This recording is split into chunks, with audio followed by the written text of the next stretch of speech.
Bismillahirrahmanirrahim. Assalamualaikum warahmatullahi wabarakatuh. Alhamdulillahilladzi hadana li hadza wa ma kunna linahtadiya laula an hadana Allah wa asyhadu an la ilaha illallah wahdahu la syarika lah إقرارا به وتوحيدا وأشهد أن محمدا عبده ورسوله صلى الله عليه وعلى آله وأصحابه وسلم تسليما كثيرا وبعد. Hadirin jamaah, ikhwan, akhwat, para remaja-remaji, pemuda-pemudi, ada juga lansia, ada juga nini-nini dan aki-aki, tapi yang jelas seluruhnya adalah calon-calon ahli surga insyaallah. Alhamdulillah kita kembali dipertemukan oleh Allah di Tasik ini untuk membahas tema menyambut datangnya bulan Ramadan dikaitkan dengan kebahagiaan keluarga. Saya nggak tahu kenapa saya ini sering diberi tema tentang keluarga. Di mana-mana seolah-olah nggak ada tema lain yang pas untuk saya. Tapi tena naon lah. Ya, hadirin sekalian, tak lama lagi kita masuk bulan Ramadan dan kita bisa dan harus bisa menjadikan Ramadan sebagai momen untuk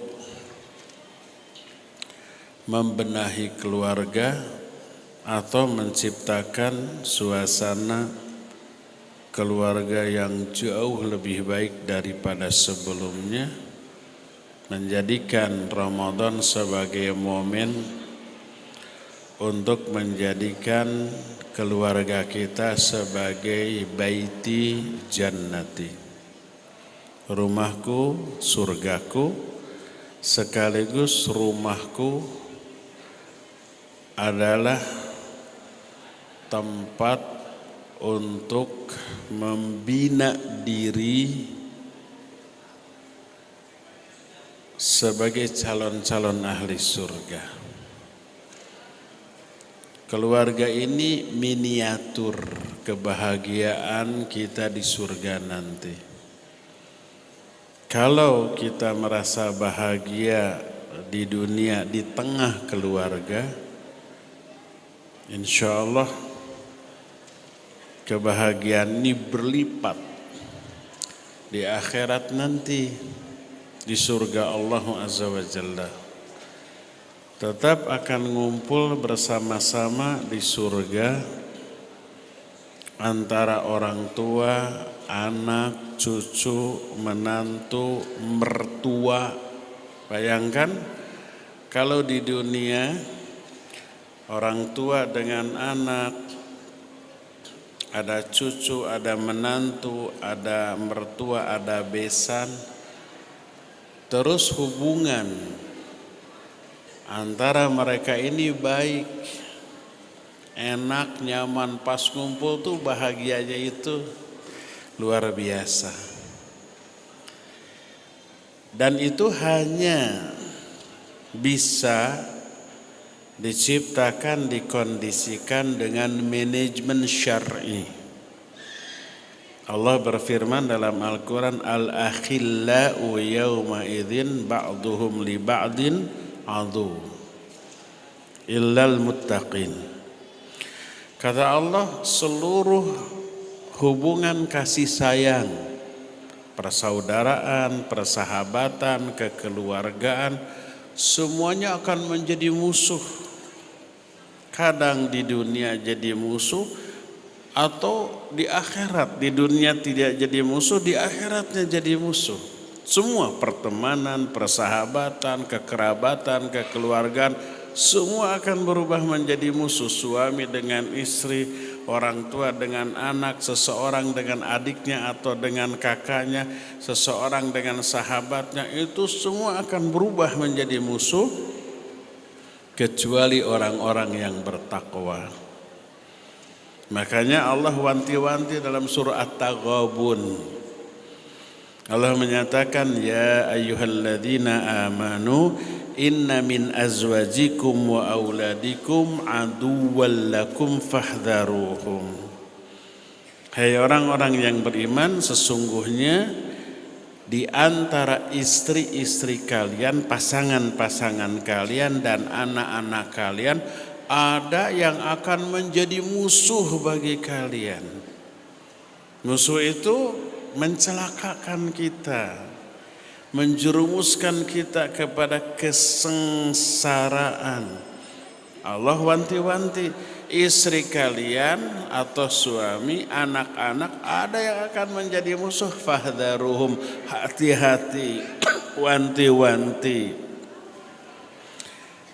Nah, tadi dalam ayat yang saya sebutkan, semua persahabatan, pertemanan, kasih sayang, suami dengan istri, orang tua dengan anak, seseorang dengan sahabatnya, semua pasti akan menjadi musuh kecuali orang-orang yang bertakwa.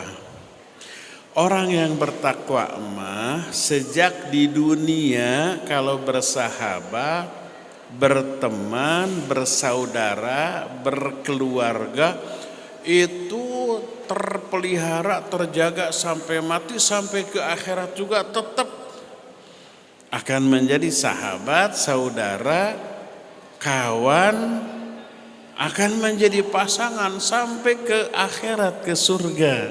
Kenapa? Karena hubungan pertemanan, persahabatan, kekeluargaan, suami istri dimanage oleh ketakwaannya, dimanage oleh syariat. Maka mereka akan ngumpul secara nyaman di dunia, terus akan sampai ke akhirat dalam kondisi yang jauh lebih nyaman, lebih bahagia dibanding di dunia. Bayangkan kalau di dunia lebaran ngumpul semua, suami istri, anak-anak, menantu, cucu, mertua, besan, dan hubungan mereka semuanya baik. Aduh, bahagianya itu nggak ada duanya loh. Terus itu berlanjut sampai ke akhirat, walaupun kualitas dan kuantitas ibadah mereka beda-beda. Kadang ada orang tuanya lebih getol, lebih rajin ibadahnya daripada anak-anaknya. Anak-anaknya ahli ibadah, tapi orang tuanya jauh lebih hebat ibadahnya. Atau sebaliknya, anak-anaknya lebih getol ibadahnya daripada orang tuanya. Orang tuanya juga ahli ibadah, tapi pas-pasan. Anak-anaknya hebat, pahalanya sama, beda. Di surganya semuanya masuk surga, ya levelnya beda karena kualitas dan kuantitas ibadah berbeda. Tapi kalau di akhirat, di surga terpisah, orang tuanya level surganya lebih tinggi daripada anaknya, atau sebaliknya anaknya levelnya lebih tinggi daripada orang tuanya, lalu nggak ketemu. Walaupun sama-sama bahagia di surga, tapi nggak ketemu, nggak sempurna ini kebahagiaan. Jangankan di akhirat, di dunia saja orang tua bahagia, anak bahagia, tapi berada di tempat yang berbeda. Ada yang kurang ya enggak? Kata orang tua, aduh anak-anak kita mana ya, cucu kita mana ya, mantu kita mana ya. Yang akan sempurna ini kebahagiaan. Maka untuk menyempurnakan kebahagiaan para ahli surga, Allah mengkatrol orang-orang yang ada di surga level bawah, dinaikkan ke atas level dengan orang yang di atas karena ikatan kekeluargaan. Ini Allah tegaskan dalam Al-Quranul Karim. Kata Allah, walladzina amanu wattaba'athum dzurriyyatuhum biiman alhaqna bihim dzurriyyatahum. Itu dalam surah Tur. Orang-orang yang beriman lalu diikuti oleh anak-anak turunannya, anaknya, cucunya, terus dalam keimanan kami akan gabungkan anak-anaknya itu dengan orang tuanya di surga. Kata Ibnu Abbas radhiyallahu anhuma ketika menafsirkan ayat ini, beliau menyatakan anak-anak yang ibadahnya pas-pasan lalu masuk surga level bawah, orang tuanya ibadahnya hebat lalu masuk surga level atas, anak-anaknya akan diangkat, dikatrol, disatu levelkan surganya dengan orang tuanya. Untuk menyempurnakan kenikmatan kebahagiaan yang Allah timpakan kepada orang tuanya, akhirnya selevel, akhirnya setingkat, akhirnya ngumpul lagi bareng-bareng orang tua dengan anak-anaknya dengan kualitas kebahagiaan yang jauh lebih hebat daripada apa yang mereka alami di alam dunia. Nah, kenapa demikian? Karena mereka memanage hubungan orang tua dengan anak, seseorang dengan adiknya, bahkan dengan sahabatnya, dimanage dengan manajemen syar'i. Manajemen syar'i itu ketakwaan. Dalam bentuk apa ketakwaan ini diterapkan ketika berinteraksi selama di dunia? Saling cinta mencintai, sayang menyayangi, saling perhatian, saling peduli, saling membantu, saling menolong, saling menegur dengan sebaik-baik cara, saling beramar ma'ruf nahi munkar, dan seterusnya.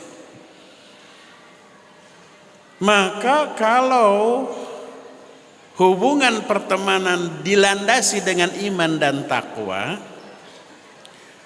maka kalau orang lain ada kesulitan dibantu, sakit ditengok, kalau ada kesalahan ditegur secara baik-baik, tidak dibiarkan dalam kesalahannya. Coba perhatikan sebuah hadis sahih. Hadis ini riwayatnya banyak. Ada yang hasan, ada yang sahih, ada yang dhaif, tapi secara keseluruhan hadis ini sahih. Ada yang sahih li dzatihi, ada yang sahih li ghairihi. Salah satu riwayatnya berkata Nabi SAW, tunsabu li ta'ifati minan nas karasiu haulal arsy yaumal qiyamah. Alaiha qaumun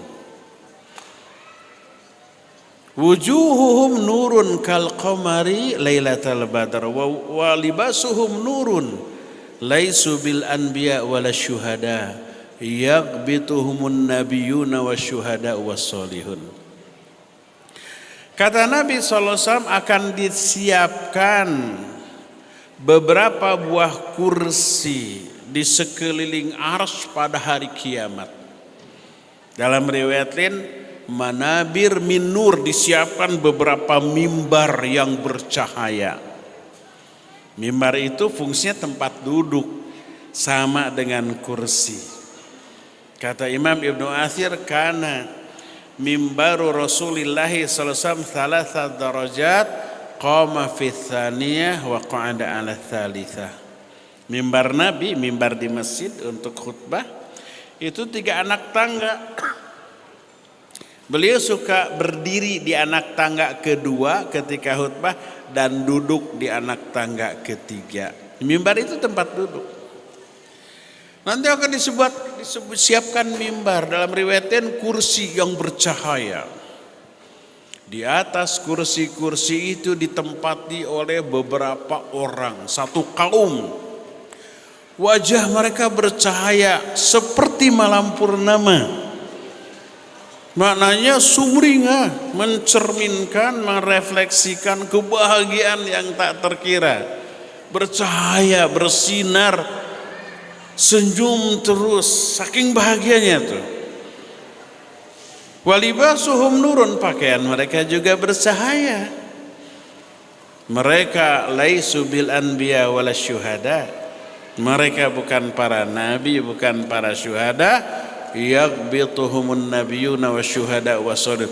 Tapi para nabi, para syuhada, orang-orang soleh merasa kabita oleh kedudukan mereka. Untung di Tasik tahu makna kabita. Terjemahannya kan susahnya. Kabita teh naon? Kepengen tergiur gitu. Para sahabat Allahok ngembang kado, Allahok tuh naonnya? Bengong, terpukau, terpesona, ingin menjadi orang seperti itu. Lalu mereka bertanya, man haula'i ya Rasulullah, sifhum lana. Siapa mereka itu wahai Rasulullah? Terangkan sifat-sifat mereka kepada kami. Sebab itu mereka pikabitahan kedudukannya itu. Dapat kursi istimewa. Kejar tuh kursi itu. Tinggalkan kursi di dunia. Orang berebut kursi di dunia itu sampai nggak bohongnya, sampai ngegombal gitu, sampai mengeluarkan uang ratusan juta, miliaran untuk dapat kursi di dunia. Barijeng cantang tu kenging ya teh. Pas eleh stres ayeuna gitu.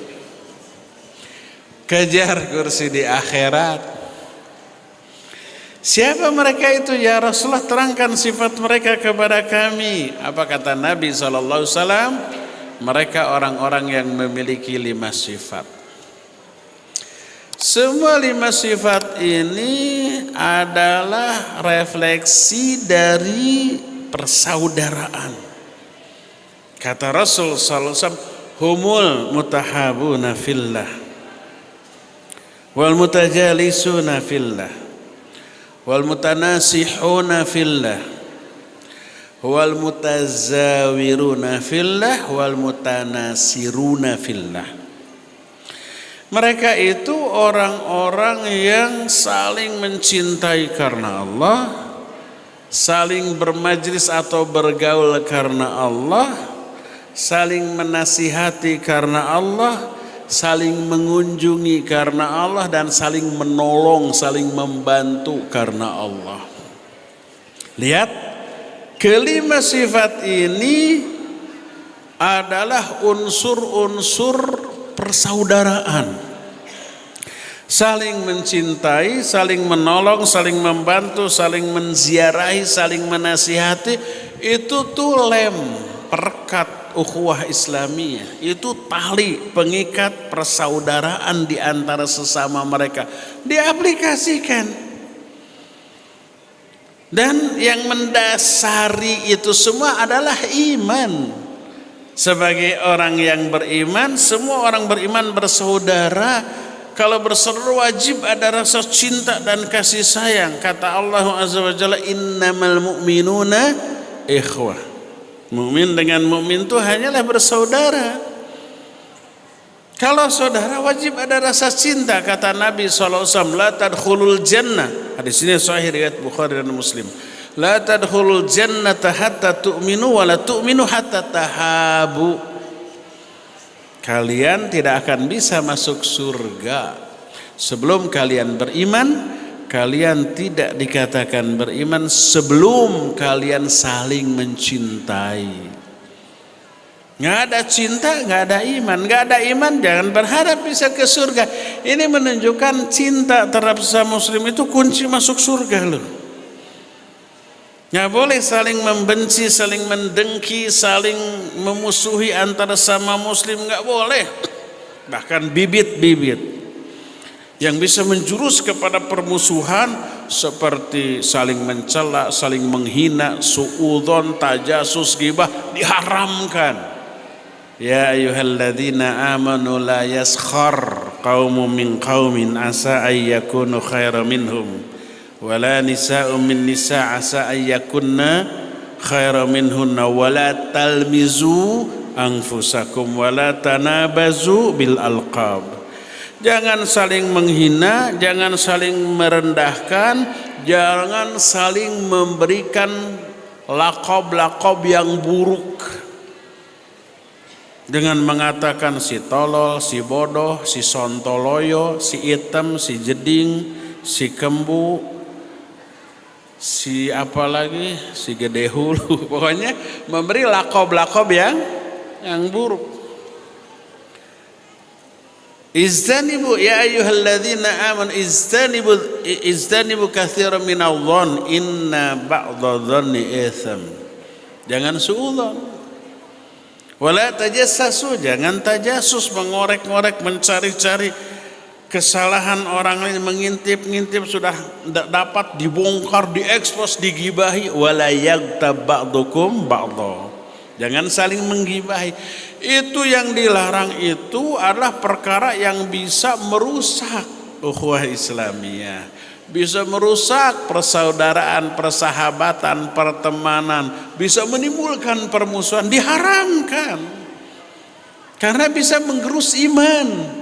Ketika kita mendolimi orang, tergerus iman. Nabi SAW menyatakan, wallahi la yu'minu, wallahi la yu'minu, wallahi la yu'minu. Demi Allah tidak beriman, demi Allah tidak beriman, demi Allah tidak beriman. 3 kali itu diawali oleh sumpah, diulang 3 kali. Para sahabat bertanya, man ya Rasulullah, siapa mereka itu wahai Rasulullah? Beliau menjawab, man la ya'manu jaruhu bawa'iqahu. Orang yang tetangganya enggak merasa aman dari gangguannya. Suka ngeganggu tetangga, suka mengganggu, menyakiti dengan lisan, dengan perbuatan orang lain. Itu enggak beriman. Setiap kedoliman kepada orang lain menggerus, menghapus, mengurangi keimanan, merusak keimanan. Jadi iman itu diaplikasikan dalam bentuk baiknya bermuamalah dengan sesama. Ini secara umum loh, apalagi kepada kerabat, keluarga, orang tua, anak dan seterusnya. Itu harus lebih dijaga lagi. Kepada orang lain yang gak ada hubungan aja tidak boleh begitu, apalagi kepada kerabat. Jadi lihat, ternyata orang-orang yang mewujudkan iman dalam bentuk kemuliaan akhlak, dalam bentuk menunjukkan kasih sayang, pertolongan kepada sesama, orang-orang itu orang-orang yang akan diistimewakan di akhirat, dapat kursi istimewa tadi itu. Tak heran kalau Rasul SAW mengiming-imingi kita untuk saling memperhatikan, saling menolong, saling membantu, saling meringankan beban dan kesulitan orang lain. Disupport untuk itu dan diiming-imingi dengan iming-iming yang luar biasa, pikabitaeun. Kata Nabi SAW, man yassara musliman yassarahullah. Siapa orang yang memberikan kemudahan kepada seorang muslim, Allah akan memberikan kemudahan kepada dia dunia akhirat. Siapa orang yang meringankan kesulitan orang lain, Allah akan ringankan kesulitan dia dunia akhirat. Siapa orang yang menutup, man satara musliman satarahullah, yang menutup aib seorang muslim, Allah akan tutup aib dia. Wallahu fi aunil abdi makanal abdu fi auni akhi. Allah akan selalu membantu seseorang selama seorang itu siap membantu saudaranya. Lihat, al jaza min jinsil amal, balasan disesuaikan dengan jenis perbuatan. Perbuatan kita menolong orang lain, Allah akan tolong kita. Perbuatan kita meringankan beban orang lain, Allah akan ringankan beban kita. Perbuatan kita memberi kemudahan ke orang lain, Allah akan mudahkan urusan kita. Perbuatan kita menutup aib orang lain, Allah akan tutup aib kita. Jadi ketika menolong, ketika meringankan kesusahan orang lain, motivasi kita itu dapat balasannya dari Allah. Ikhlas, tidak melihat siapa orang ini, apa orang ini kaya atau miskin, pejabat atau rakyat, orang yang berada atau orang yang kekurangan. Kita nggak memikirkan itu karena apa? Yang kita harapkan bukan balasan dari orang yang kita tolong, tapi balasan dari siapa? Allah. Ikhlas. Nah, coba lihat kalau cinta kasih sayang, kepedulian, perhatian sebenarnya diterapkan dalam kehidupan bermasyarakat, bertetangga, bakal nyaman tuh. Tak akan ada permusuhan, tak akan ada kebencian, tak akan ada clash, benturan. Yang ada saling sayang, saling menolong, saling peduli, saling meringankan beban. Dengan orang-orang seperti itu kita bertetangga nyaman. Bayangkan kalau ini kita terapkan di keluarga. Antara anak dengan orang tua saling membantu, saling menolong, saling peduli, saling perhatian. Antara seseorang dengan saudaranya, antara seseorang dengan tetangganya, dengan kawannya, dengan sahabatnya diterapkan. Nyaman ini kehidupan. Bahagia bertemu dengan mereka. Dan kalau itu dipertahankan, inilah yang disebut dengan persahabatan karena iman, persaudaraan karena iman, karena takwa. Itu akan berlangsung terus sampai ke akhirat. Istri, anak, saudara, sahabat akan berubah menjadi musuh baik di dunia atau di akhirat kalau dimanage oleh manajemen yang di luar ketakwaan dan keimanan. Akhirnya apa? Akhirnya egois, akhirnya nafsi-nafsi, akhirnya ada kawan, ada saudara kesulitan, sabodo teuing eta masalah batur, tidak peduli, tidak perhatian, tidak juga memberikan pertolongan dan bantuan. Akibatnya apa? Akibatnya orang lain yang butuh pertolongan tapi tidak ditolong, keki ya enggak? Menipika sebelen pisan jelema teh urang keur susah, teu ditulungan meus-meus acan gitu kan? Tidak peka, tidak peduli. Akhirnya ilfil. Naon bahasa Sundana ilfil teh? Ilfil, pokoknya mah jadi goreng hate we. Gondok gitu. Akhirnya renggang, akhirnya bermusuhan, akhirnya digibahi, akhirnya disebarkan, akhirnya udah perpecahan. Jadi musuh di dunia sampai di akhirat. Jadi musuh nanti saling menuntut. Ketika orang tua tidak mendidik anak-anaknya secara benar dan baik, anaknya dibiarkan hidup liar. Sampai menjadi durhaka, sampai menjadi orang fasik, sampai melanggar larangan Allah, mengabaikan perintah Allah.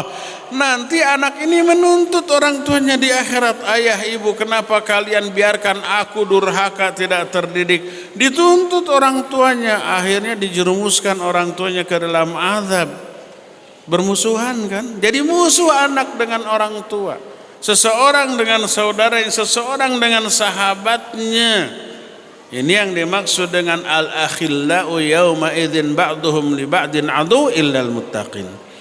Semua persahabatan, persaudaraan, kasih sayang, hubungan yang terjalin semua akan berubah menjadi musuh pada hari kiamat kecuali orang-orang yang bertakwa.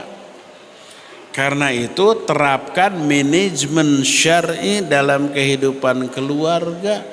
Jadikan keluarga sebagai ajang untuk menerapkan aturan Allah dalam hal bermuamalah, saling cinta mencintai, sayang menyayangi, bantu membantu, tolong menolong, ta'awun alal birri wa taqwa. Maka oleh Nabi diiming-iming, siapa yang paling banyak menolong orang, paling banyak memberikan manfaat kepada orang lain, dialah manusia terbaik, dialah manusia yang paling dicintai oleh Allah. Ini hadis sahih riwayat Imam At-Tabrani. Berkata Nabi SAW, kata beliau, Inna min ahabbi ibadillahi ilallahi anfa'uhum. Sesungguhnya hamba Allah yang paling dicintai oleh Allah adalah hamba yang paling banyak manfaatnya kepada orang lain. Khairun nas anfa'uhum linnas. Sebaik-baik manusia adalah manusia yang paling bermanfaat bagi manusia yang lainnya. Itu manusia yang paling baik, yang paling dicintai oleh Allah. Dan amal yang paling dicintai oleh Allah bukan tahajud, bukan saum, bukan jihad, tapi ternyata apa? Menunjukkan cinta, kepedulian kepada sesama. Kata Nabi SAW, ahabul a'mal ilallahi anfa'uhum. Amal yang paling dicintai oleh Allah, yang paling bermanfaat. Ahabul a'mal ilallah sururun tudkhiluhu ala qalbil muslim. Amal yang paling dicintai oleh Allah adalah memasukkan kebahagiaan kepada hati sesama muslim. Itu lihat iming-iming dari Rasul sallallahu alaihi wasallam. Terapkan ini dalam keluarga. Sebelum diterapkan kepada tetangga, kepada kawan, kepada sahabat, kepada orang lain, terapkan kepada keluarga dulu. Jangan sampai ada nih curhatan. Sebagai ustadz itu sering menerima curhatan, terutama dari emak-emak kebanyakan. Dan yang dicurhatkannya suaminya. Yang berbuat salah suaminya, yang menjadi korban ustadznya. Maka ikhwan tolong ya, kasihani para ustadz. Karena kesalahan antum sebagai suami itu yang kena getahnya para ustadz. Kenapa? Istri-istri yang ngadunya ke ustadz. Ustadz, suami saya begini kan liarnya. Temais temelem kabagian hasepna.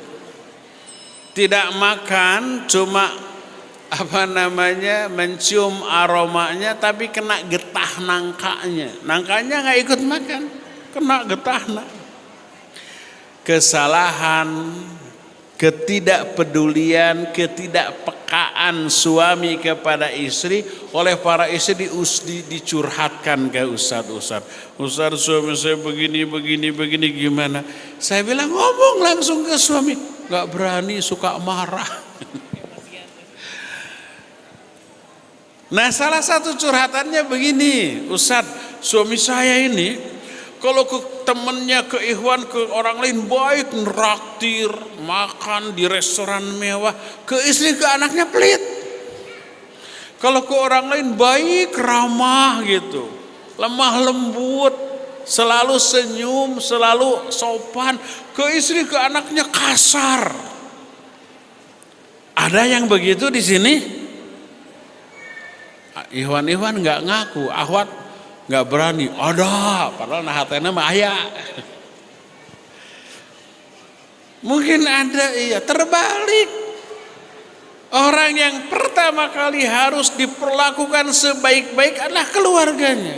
Ini wasiat Rasul SAW, ini perintah Allah. Allah menyatakan, coba bapak-bapak yang sudah menikah resmi punya buku nikah, buka buku nikah. Di halaman awal itu sudah tercantum ayat wa'ashiruhunna bil ma'ruf. Perlakukan istri-istri kalian dengan sebaik-baik perlakuan, itu perintah Allah loh. Nabi SAW wasiat, istausu bin nisa'i khairan. Aku wasiatkan kepada kalian untuk berbuat baik kepada para wanita. Perintah Allah, wasiat dari Rasul SAW. Ketika seorang suami memperlakukan istrinya tidak baik, kasar, nggak peduli, pertama dia durhaka kepada Allah. Kedua, dia durhaka kepada Rasul SAW. Ketiga, durhaka kepada mertuanya. Mertua mana yang tidak sakit hati kalau anaknya dikasari gitu. Yang keempat baru ke istrinya. Nah, para suami rata-rata memandang istri itu hanya sebatas penilaian istri kepada dia. Itu tidak peduli dikasari ke, tidak ditunaikan hak-haknya ke, itu istri saya ini. Dia lupa bahwa di atas istrinya ada orang tuanya. Jadi mertua dia ada Rasul sallallahu alaihi wasallam, dan terutama ada Allah. Allah yang perintahkan wa ashiruhunna bil ma'ruf. Nabi sallallahu alaihi wasallam menyatakan istausu bin nisa'i khaira. Kalau kita mengabaikan hak istri, pertama durhakanya kepada Allah tuh, bukan hanya kepada istri. Dia lupa, disangkanya kalau dia kasar ke istrinya hanya bersalah ke istrinya aja. Dia lupa, dia sudah melanggar perintah Allah. Dia sudah mengabaikan wasiat Rasul sallallahu alaihi wasallam tuh. Ingat para suami ya, ketidakpekaan kita, kekasaran kita, ketidakpedulian kita kepada istri dan anak-anak adalah kedurhakaan kita kepada Allah dan Rasul. Itu yang paling harus diingat. Jangan pandang istri kita saja yang disakiti, yang tidak ditunaikan haknya, enggak. Tapi ada hak Allah yang dilanggar, perintah Allah yang diabaikan, wasiat Rasul sallallahu alaihi wasallam yang tidak kita pedulikan, itu yang kita abaikan. Jadi ketika seseorang melakukan kelemah lembutan, perhatian, cinta dan kasih sayang kepada istri dan anaknya, pertama dia taat kepada Allah, melaksanakan perintah Allah. Kedua, dia melaksanakan wasiat Rasul sallallahu alaihi wasallam. Ketiga, dia membahagiakan mertuanya.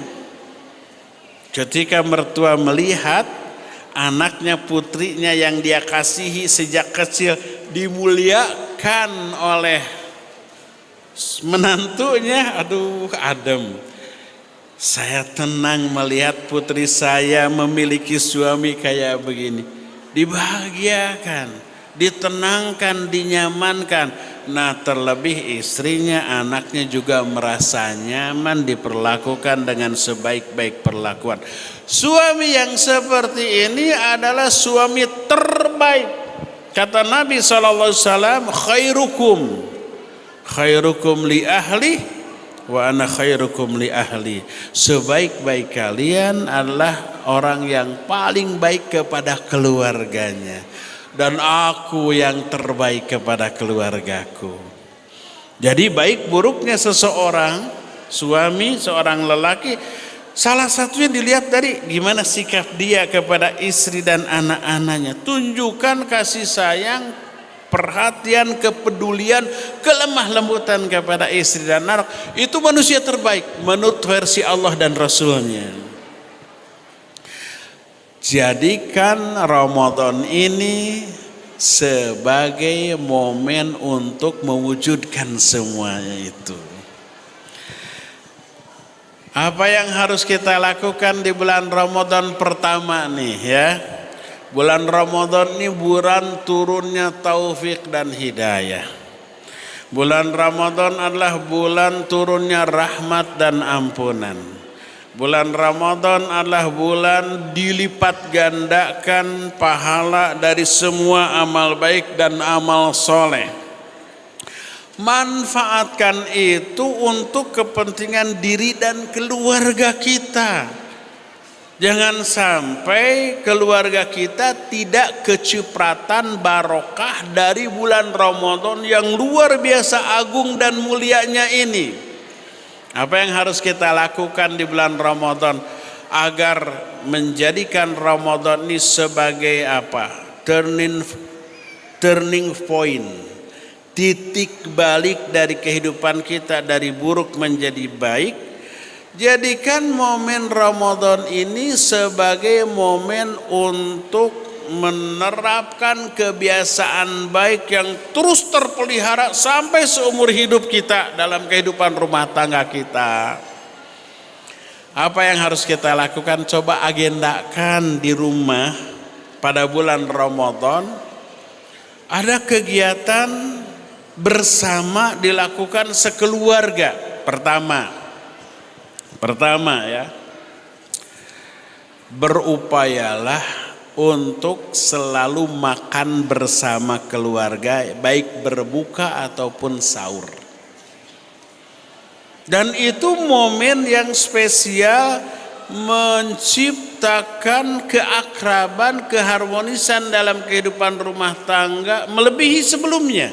Coba kalau sahur kita bangunkan semua, sambil makan, sambil ngobrol, sambil bercanda, sambil bercengkrama, sambil orang tua memberi nasihat, memberi pengajaran, atau siapa yang lebih berilmu di kalangan keluarga itu. Kadang anaknya, orang tuanya orang awam tapi anaknya dipesantrenkan, anaknya lebih berilmu.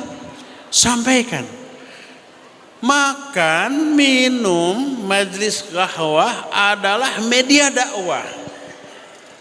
Makanya sunnahnya makan itu tidak diam.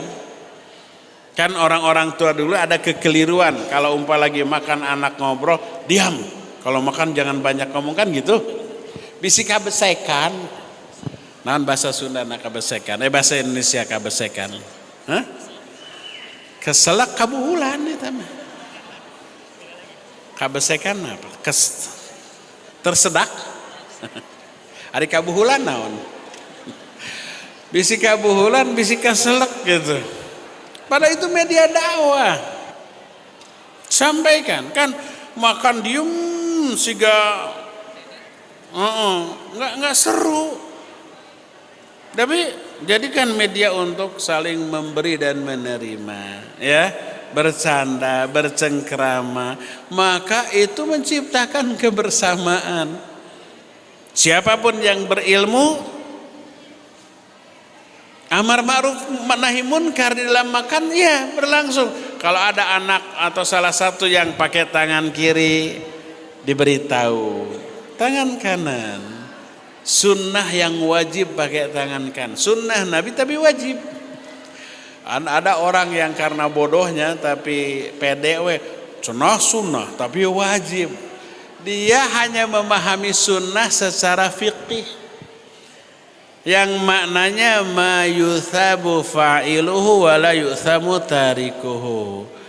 Orang yang mengerjakannya dapat pahala, orang yang meninggalkannya tidak dosa. Itu sunnah secara fikih. Jadi kalau ditinggalkan tidak dosa. Masa ada sunnah yang wajib?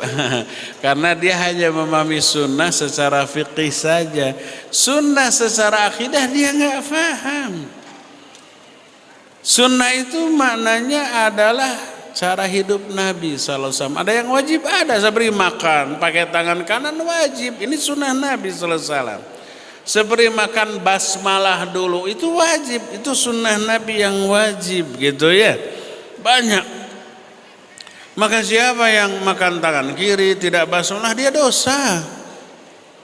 Ajarkan sunnah makan kepada anak-anak ketika makan bareng, ketika buka bersama, ajarkan doanya. Dan kasih iming-iming, kata Nabi SAW, siapa orang yang makan lalu selesai makan dia membaca doa selesai makan, yaitu alhamdulillahilladzi at'amani hadza wa razaqanihi min ghairi haulin minni wala quwwah. Orang itu akan diampuni dosa-dosanya yang telah lalu. Lihat, makan tuh enak, sehat, kenyang, lalu berdoa dosanya diampuni. Lihat, kata orang Tasik mah teu pira ge makan dosanya diampuni selain dapat pahala. Pahala dari apa? Pahala dari menerapkan sunnah Nabi dalam hal makan. Pahala dari dengan tangan kanan, pahala dengan basmalahnya, pahala dengan adab-adab yang diterapkannya. Ajarkan, itu support, itu iming-iming agar anak itu termotivasi menerapkan sunnah Nabi SAW. Jaga makan bareng antara seluruh keluarga ketika sahur dan ketika buka.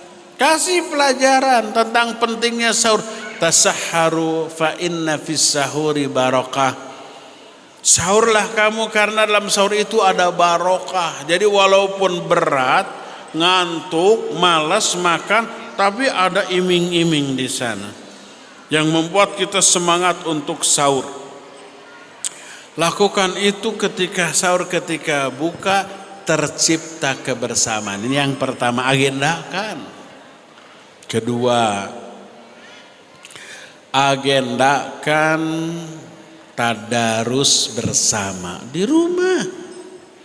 Jangan biarkan rumah itu kosong dari bacaan Al-Quran dan sholat sunat untuk laki-laki.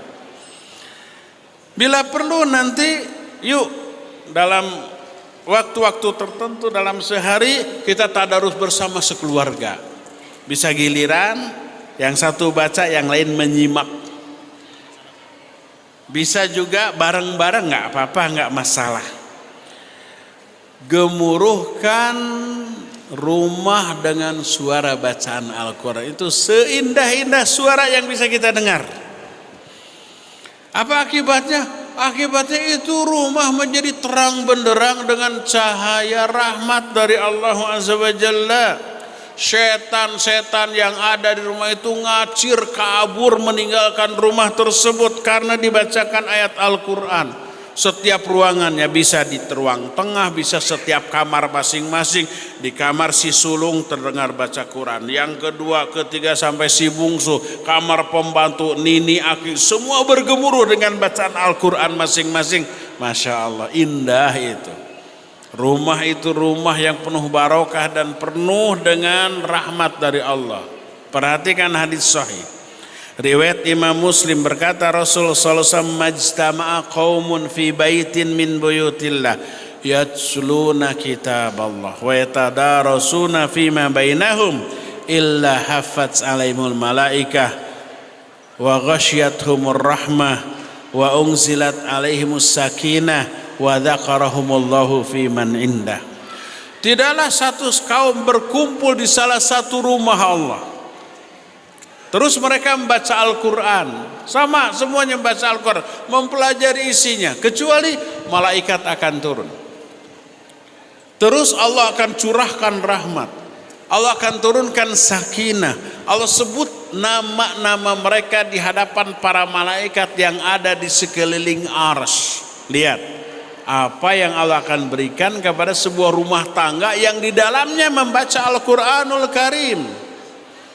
Sampai ini disebutkan riwayatin dalam Alamul Malaikah Al-Muqarrabin. Ada satu kitab Alam para malaikat muqarrabin. Salah satunya amalan malaikat, malaikat akan turun ketika ada orang baca Al-Quran. Sampai ada riwayat seorang sahabat malam-malam baca Al-Quran. Tiba-tiba kuda yang ada di rumah dia tiba-tiba merontak-rontak. Di samping kuda itu ada anaknya yang lagi tidur. Dia berhenti membaca. Takut anaknya terinjak oleh kuda. Si kuda berhenti merontak. Akhirnya dia lanjutkan baca, merontak lagi. Akhirnya dia diam lagi, berkali-kali begitu.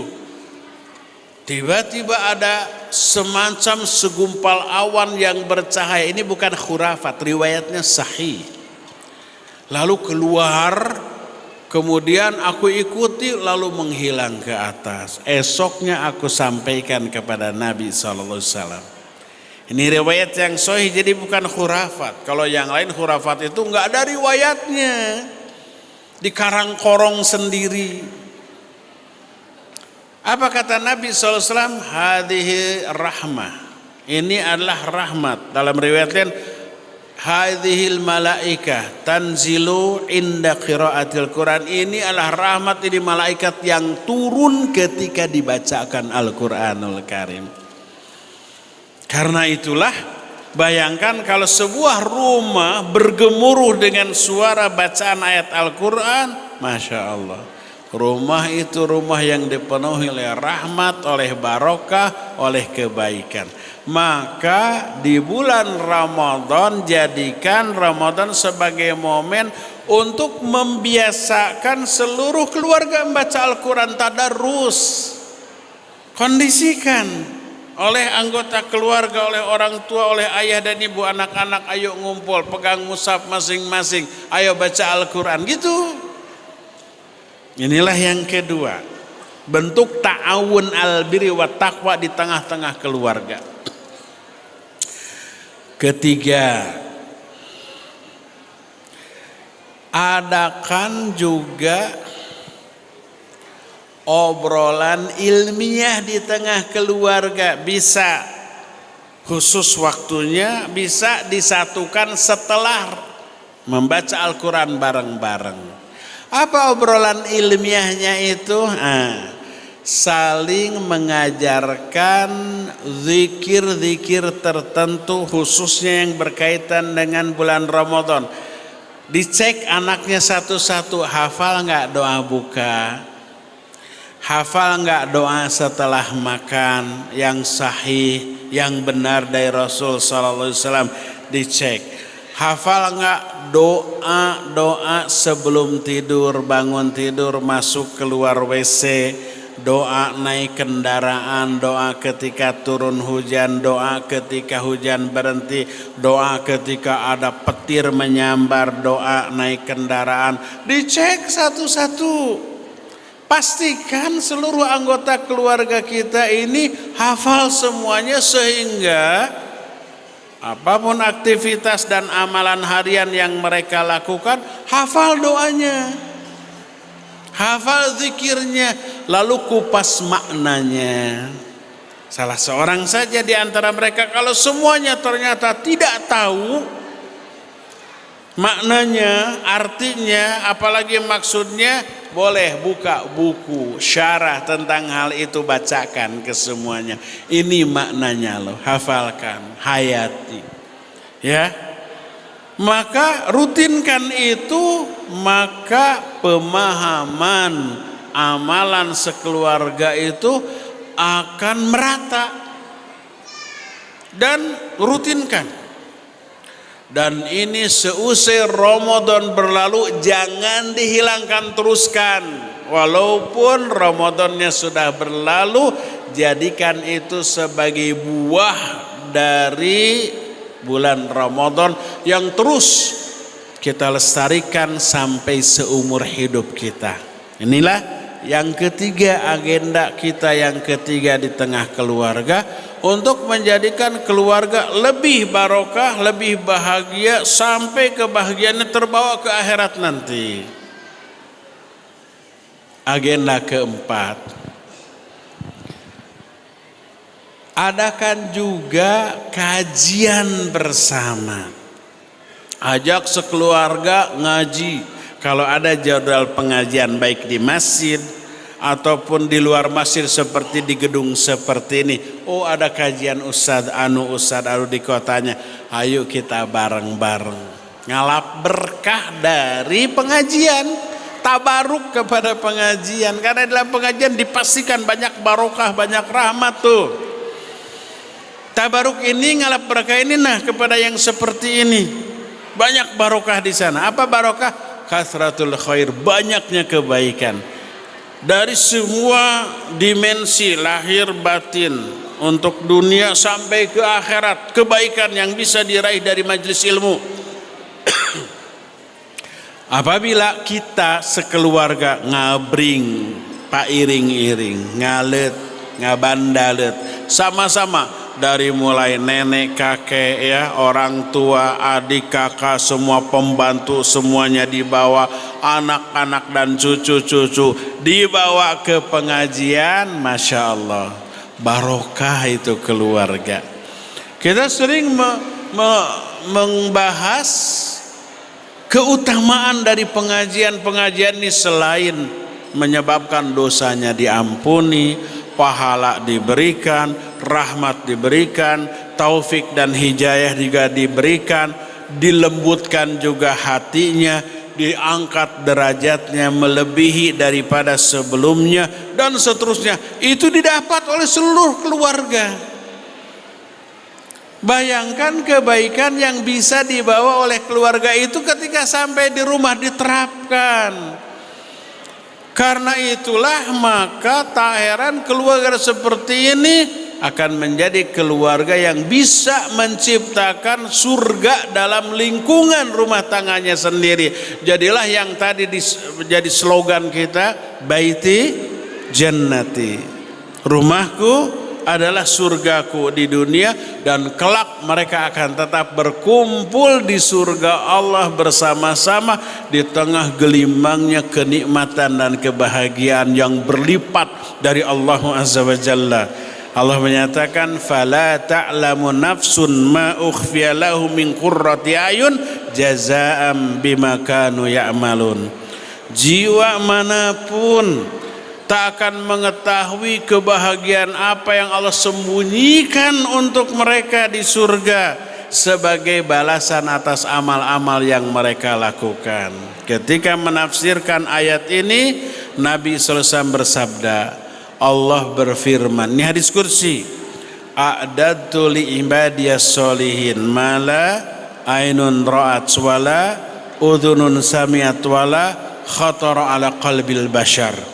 Aku siapkan bagi hamba-hambaku yang soleh kenikmatan surga yang tak pernah terlihat oleh mata, tak pernah terdengar oleh telinga, tak pernah terbersit dalam hati manusia, tak pernah terbayangkan, tak pernah terhayalkan oleh imajinasi manusia. Itu keindahan surga, dan itu yang Allah akan berikan kepada keluarga yang harmonis seperti tadi. Itulah agenda keempat apa kelima. Pertama, makan bersama keluarga, ya, sahur ataupun buka, jadikan itu sebagai media dakwah. Kedua, tadarus bersama di keluarga, menjadikan rumah sebagai tempat untuk mengundang rahmat dan cahaya barokallah dengan bacaan Al-Quran. Ketiga, ada obrolan ilmiah tentang zikir-zikir, doa-doa dan syarah dari hal itu. Yang keempatnya, kajian bersama sekeluarga. Yang kelima, poin yang terakhir, tarawih bersama. Ajak sekeluarga ke masjid. Boleh nggak istri ke masjid? Boleh. Kalau mau, nggak boleh dilarang oleh keluarganya, oleh suaminya, oleh walinya. Kata Nabi SAW dalam hadis sahih riwayat Imam Muslim, la tamnau ima Allahi masajid Allah. Jangan kalian larang para wanita untuk ke masjid Allah. Wa buyutuhunna khairul lahun, tapi rumah mereka lebih baik bagi mereka. Mana yang lebih baik bagi seorang wanita, taraweh di rumah ataukah di masjid? Termasuk sholat fardu di rumah apa di masjid? Hukum asal di rumah. Tapi bila ada nilai plus di masjid, Syekh Al-Albani rahimahullahu ta'ala menyatakan lebih baik di masjid. Nilai plusnya itu contoh, habis sholat ada kajian, habis sholat subuh ada kajian ba'da subuh, atau habis sholat maghrib sampai isya ada kajian ba'da maghrib sampai isya. Maka silakan, lebih baik di masjid dengan seizin walinya. Nah, termasuk taraweh ada nilai plus berupa apa? Berupa kalau kita sendiri taraweh di rumah nggak sebagus sepanjang kalau di masjid, dengan catatan masjidnya masjid nyunnah yang bacaannya bagus, panjang gitu ya, enak didengar. Tapi kalau masjidnya itu 23 rakaat 7 menit, jangan. Ngebut, capek, bukan capek karena panjang, tapi capek karena terlalu cepat gerakannya. Hilang tumaninah, tidak satu sholatnya tuh. Karena tumaninah itu termasuk rukun dari sholat, ya. Karena itu kalau ada masjid yang sunnah, imamnya bagus, imamnya hafid, tata cara pelaksanaan sesuai sunnah, rapi, tidak ada anak-anak yang harere gitu ya, tidak ada teriak-teriak, tidak ada yang mengganggu, silakan, itu lebih baik. Dan ngabring pairing-iring sekeluarga ke masjid itu menciptakan suasana dan sensasi tersendiri. Di jalannya ngobrol, bercanda, bersenda gurau, pulangnya begitu juga. Itu akan memberikan kebaikan tersendiri. Inilah 5 agenda yang bagus untuk kita terapkan di dalam kehidupan rumah tangga, sehingga Ramadan bisa menjadi wasilah atau penyebab atau momen untuk meningkatkan kualitas kehidupan rumah tangga yang lebih baik, sebagai wasilah untuk bisa berbahagia di surga Allah nanti. Apa 5 tadi? Pertama, makan bareng ya, sahur ataupun buka. Kedua apa? Tadarus bareng. Ketiga, hiwar ilmiah ya, ngetes zikir-zikir, doa-doa dan syarahnya. Keempat apa? Kajian, ikuti kajian-kajian. Dan yang kelimanya apa tadi? Taraweh ke masjid secara berjamaah. Itulah 5 agenda yang bisa kita terapkan dalam kehidupan rumah tangga di bulan Ramadan nanti, sehingga Ramadan menjadi momen media untuk memperbaiki kehidupan rumah tangga kita. Saya pikir waktunya sudah habis untuk saya, cukup sampai di sini. Dan untuk sesi tanya jawab saya serahkan kembali kepada host. Wa sallallahu ala nabina Muhammadin wa ala alihi wa ashabihi wassalam. Mangga. Masya Allah, Alhamdulillah. Terima kasih Ustadz untuk nasihat, ilmu dan juga kembali kiat-kiatnya untuk menjadikan rumah tangga kita terkhusus di bulan Ramadan dengan lebih banyak amal dan juga momentum untuk menjadi keluarga indah, keluarga yang berkah. Nah Ustadz, sedikit sebelum masuk kita sesi tanya jawab Ustadz, di bulan Ramadan atau momen keluarga dan bulan Ramadan, mengapa harus dengan bulan Ramadan untuk memperbaiki keluarga? Rada kurang jelas gimana? C. Nah, kenapa harus Ramadan Ustaz? Momentum untuk memperbaiki keluarga. Apakah ada memang yang spesial di bulan Ramadan, atau tadi dengan agenda-agenda ini yang bisa dilakukan tentunya di luar bulan Ramadan juga Ustaz? Ya, pertanyaan yang bagus. Kenapa harus memulai semua perubahan itu di bulan Ramadan? Apa tidak bisa di bulan lain? Ya, pertanyaan yang kritis. Pertama, momen untuk berubah itu kapan saja, pada asalnya begitu. Sesegera mungkin, lebih segera lebih baik. Lebih segera berubah kepada yang lebih baik itu lebih baik daripada ditunda. Toh belum tentu usia kita sampai ke Ramadan. Sekarang kita merasa sehat, segar bugar. Yakin gak Ramadan nanti kita masih hidup? Belum tentu. Kunaon tante? Balon. Mati itu bukan karena sehat atau sakit, bukan karena tua atau muda, enggak. Tapi mati itu karena ajal. Kalau waktu ajal sudah tiba, apapun kondisi kita akan mati. Wa idza jaa ajaluhum la yastakhiruna sa'atan wa la yastaqdimun. Kalau sudah tiba ajalnya, enggak bisa diundur, enggak bisa dipajukan walaupun sedetik. Tapi kenapa harus spesial Ramadan? Pertama, di bulan-bulan selain Ramadan karena dianggap tidak spesial. Kedua, rutinitas kita juga seperti biasa sibuk dengan duniawi, maka perubahan di luar bulan Ramadan ini sedikit agak sulit. Itu yang pertama. Adapun di bulan Ramadan, pertama, seperti yang saya bilang di awal, Ramadan ini bulan turunnya taufik dan hidayah.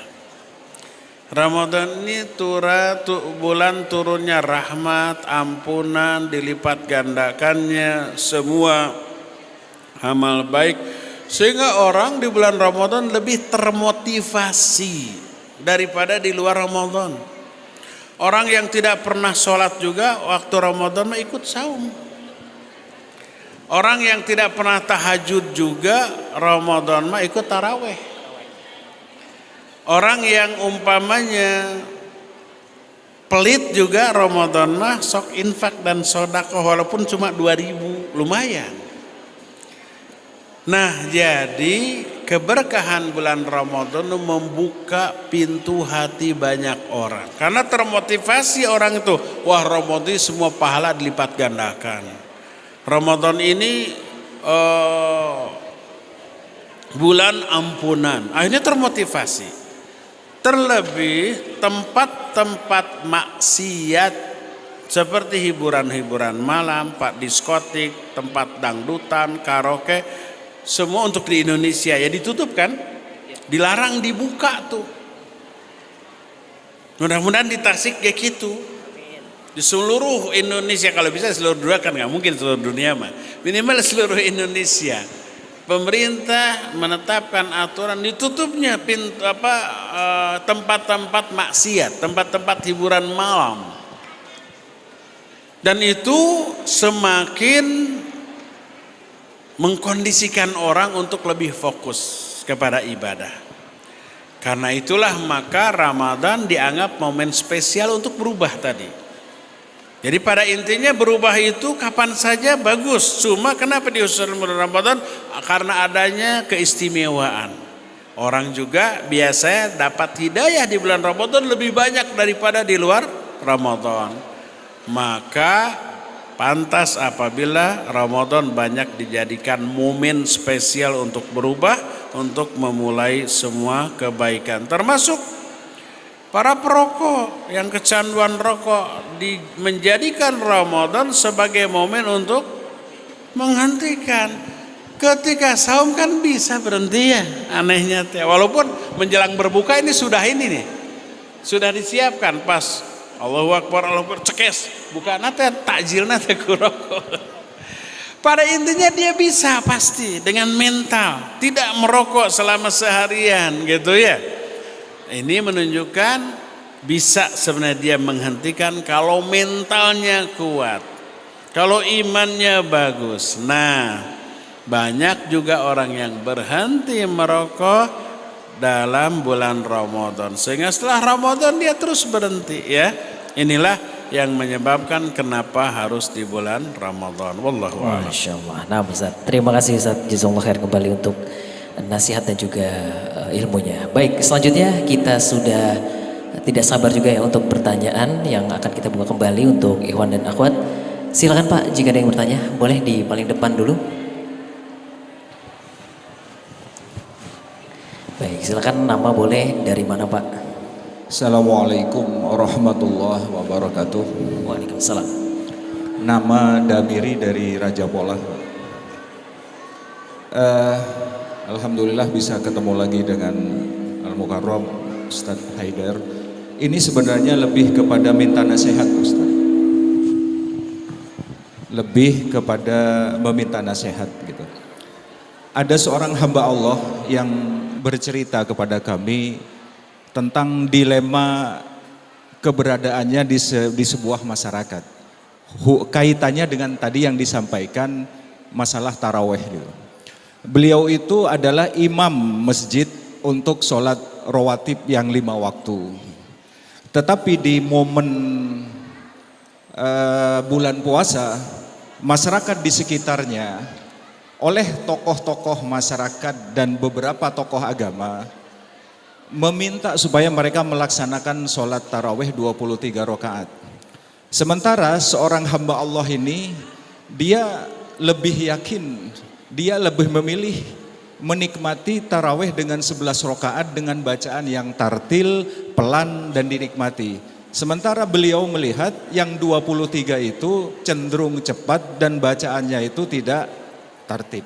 Beberapa orang masyarakat juga menyampaikan tentang keluhan itu. Akhirnya karena menghindari mudarat yang lebih besar, ya dibiarkanlah kebiasaan itu menjadi taraweh dengan 23 rakaat dengan bacaan yang agak cepat, dan si hamba Allah ini lebih memilih dia taraweh sendiri di rumahnya bersama istri dan keluarganya karena dia lebih meyakini dengan 11 rakaat dengan tartil itu.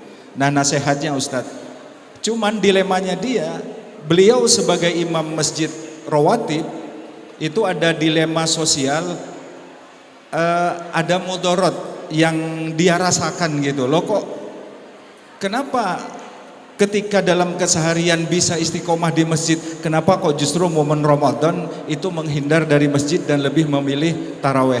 Ini dilema, pilihan terbaik yang bijaknya gimana Ustadz? Kita tetap nikmat beribadah sesuai dengan pilihan kita dengan bacaan yang baik, atau ada apa tadi mudorot yang dirasakan di tengah masyarakat ketika kita tidak hadir bersama mereka? Assalamualaikum warahmatullahi wabarakatuh. Waalaikumsalam warahmatullahi wabarakatuh. Iya, Pak Damri tadi? Damiri. Kirain Damri. Mungkin pertanyaan ini mewakili banyak orang yang kondisinya sama atau mirip. Kita meyakini dan lebih klop 11 rakaat. Sehingga kita tidak ingin melakukan 23 rakaat. Kenapa kita yakin dan klop? Karena ilmu yang sampai kepada kita demikian. Apa yang harus kita lakukan? Pertama, konsultasilah ke ahli ilmu, ke ustadz tentang hukum taraweh. Hukum taraweh berapa rakaat? Ulama ikhtilaf, tapi mayoritas ulama membolehkan berapapun rakaat selama waktunya masih ada. Orang yang dianggap paling keras kepada kebidahan seperti Syekhul Islam Ibn Taimiyah rahimahullah dalam Majmu' Fatawanya, beliau menyatakan sholat malam baik di Ramadan atau di luar Ramadan tidak dibatasi jumlah rakaat, tapi dibatasi waktu.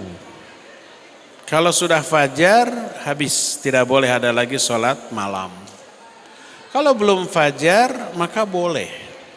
Berapa rakaat pun mereka melakukannya.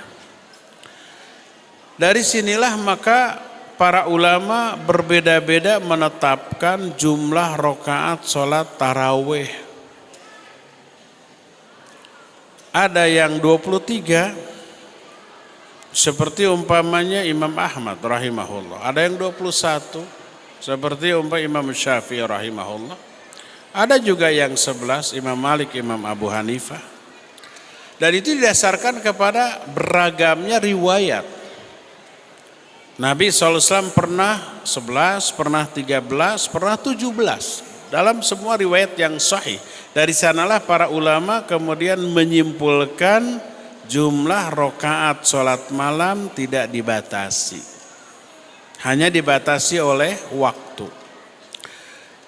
Orang atau ulama yang secara tegas menyatakan tarawih tidak boleh lebih dari 11 rakaat, di antara Syekh Al-Albani rahimahullahu ta'ala.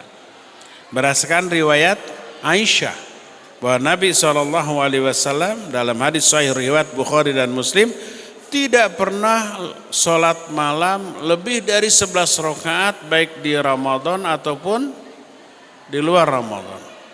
Beliau sholat 4 rakaat. Jangan kalian tanya bagusnya dan panjangnya, lalu 4 rakaat lagi, lalu 3 rakaat. Hadis ini yang paling sahih.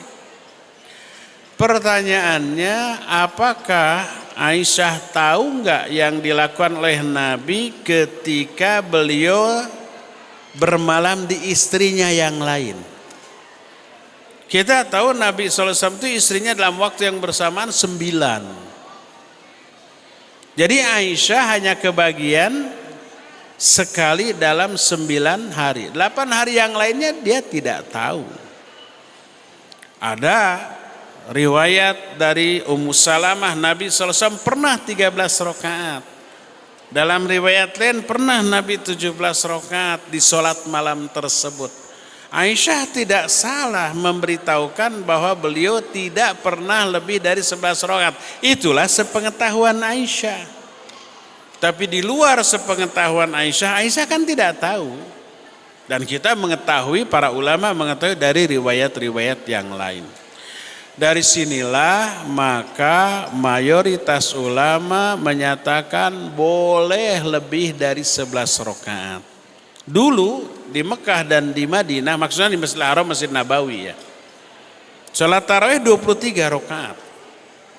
Setelah Covid itu dikurangi sampai sekarang jadi 13 rakaat. 10 tarawihnya dan 3 witirnya sampai sekarang. Tapi sebelum Covid itu 23 rakaat, ya. Dan tak ada ulama yang membidahkan orang sholat 23 rakaat kecuali Syekh Al-Albani tadi. Dan kita menghargai pendapat beliau. Tapi ingat bahwa ini masalah yang mukhtalaf. Oleh karena itu kita tidak boleh menganggap keliru, menyimpang dari sunnah apalagi bidah kepada orang yang lebih dari 11 rakaat. Yang 23 rakaat umpamanya boleh, tidak masalah. Karena itu Imam Ahmad 23 loh. Padahal beliau dikenal sebagai imam Ahlus Sunnah, ya. Maka dalam masalah ini urusannya sangat-sangat luas. Karena para ulamanya juga ikhtilaf dalam masalah ini, tidak boleh kita saklek membatasi pada satu pendapat dan tidak toleran kepada pendapat yang lain, maka tidak boleh. Maka dulu sebelum Covid kalau umpamanya saya ke Mekah atau ke Madinah lalu di bulan Ramadan tarawih 23, ikut 23. Adapun umpamanya murid-murid Syekh Al-Albani, saya pernah bareng-bareng dengan Syekh Ali Hasan Al-Asari rahimahullah di bulan Ramadan. Beliau sholat setelah 8 rakaat beliau pulang ke hotelnya. Tapi pas witir nanti balik lagi. Ya. Jadi tidak sholat di rumah sendirian. Karena apa? Bukan terlarang, bukan haram, bukan tidak diterima, boleh. Tapi mafdul, kurang afdol. Yang afdol tetap di masjid karena Nabi SAW menyatakan man qama ramadhana ma'al imami fil masjid hatta yansorifa kutibalahu qiyamul laili kulluh. Siapa orang yang sholat qiyam Ramadan bersama imam di masjid sampai selesai, dicatat baginya seolah-olah dia sholat semalam penuh. Jadi tetaplah di masjid walaupun berapa rakaat, apalagi menjadi imamnya, ya. Kalau saya di posisi itu tetaplah menjadi imam. Makanya Syekhul Islam Ibn Taimiyah menyatakan, siapa orang yang ingin menyedikitkan jumlah rakaat dengan 11, hendaklah bacaannya panjang-panjang. Siapa orang yang ingin bacaannya pendek-pendek, hendaklah dia menambah jumlah rakaatnya. Jadi kalau umpamanya mau pendek bacaannya, jumlah rakaatnya ditambah jadi 23. Tapi kalau umpamanya ingin jumlah rakaatnya sedikit, bacaannya panjang-panjang. Nah kita mah rata-rata gabungan dari dua tadi. Jumlah rakaatnya sedikit, suratnya pendek, setengah jam beres. Kan gitu rata-rata kita mah. Jadi kalau saya di posisi imam tadi, saya akan tetap menjadi imam walaupun 23 rakaat, bacaan Qur'annya, suratnya pendek-pendek, tapi tetap tidak harus ngebut. Tidak harus melabrak aturan tajwid dan makhraj. Tetap bisa tartil, bisa enak, walaupun surat yang dibaca pendek, tapi jumlah rakaatnya itu banyak. Maka tidak apa-apa. Tak ada seorang pun yang menuduh itu bid'ah, kecuali tadi Syekh Al-Albani rahimahullahu ta'ala. Tapi ulama-ulama ahlus sunnah yang lain seperti Syekh bin Baz, Syekh Al-Utsaimin rahimahullahu ta'ala lebih menganjurkan, iya, silakan pakai 23 rakaat dan itu sesuai dengan sunnah Nabi SAW. Selain dampak sosialnya tetap bagus. Jadi orang-orang masyarakatnya melihat, wah ini mah tetap menjadi imam tarawih walaupun 23 rakaat, suaranya bagus, lagunya enak, tartil, tajwid makhrajnya tetap terpelihara, tapi bacaannya pendek-pendek, cuma jumlah rakaatnya lebih banyak. Ya bagus, nggak apa-apa. Jadi saya lebih menganjurkan ikhwan tadi tetap menjadi imam walaupun 23 rakaat, suratnya yang dibaca pendek-pendek tapi jumlah rakaatnya lebih banyak, ya. Jadi mana yang lebih baik? 11 rakaat dengan surat-surat pendek atau 23 rakaat dengan surat pendek? Lebih baik 23 rakaat karena rentang waktu ibadahnya jadi lebih panjang, lebih lama, pahalanya insya Allah lebih besar, masyaqqah atau kesulitannya lebih gede, al-ajru ala qadril masyaqqah, pahala akan disesuaikan dengan jenis masyaqqah yang kita alami. Lebih berat, lebih banyak pahalanya insya Allah, ya. Jadi tolong anjurkan ke ikhwan itu tetaplah menjadi imam, ya, walaupun 23 rakaat. Wallahu a'lam bishawab. Masya Allah, panjang lebar jelas ya Pak ya. Cukup satu pertanyaan ya. Baik, kita buka lagi untuk pertanyaan lainnya. Dan mungkin pertanyaan tadi juga mewakili ya sebagian dari DKM atau ikhwan sekalian di tempat tinggalnya. Baik, selanjutnya kita buka pertanyaan untuk ibu-ibu dulu kali ya. Silakan Ibu. Di paling depan ini teh. Iya. Bapak nanti. Oke, Ibu dulu silakan. Bismillah. Mau bertanya, bagaimana caranya untuk mendapatkan malam Lailatul Qadar? Baik, ini saja. Baik. Dari mana boleh namanya Bu buat nanti? Nama saya Desi dari Sambong. Baik, terima kasih. Silakan. Baik. Ibu Desi, mungkin juga mewakili kita semua. Bagaimana caranya agar kita memperoleh Lailatul Qadar? Kalau ada pertanyaan, ada sebuah kompetisi, pertandingan, cabang apapun. Bagaimana kiatnya agar kita bisa menjadi juara? Persiapannya itu jauh hari sebelum pertandingan itu dilakukan. Maraton umpamanya, ya. Kita ingin menjadi juara. Apa yang harus kita lakukan? Sedini mungkin kita latihan. Latihan semua yang dibutuhkan untuk menjadi juara, fisik, teori, ya, mental, makanan, semuanya dijaga tuh.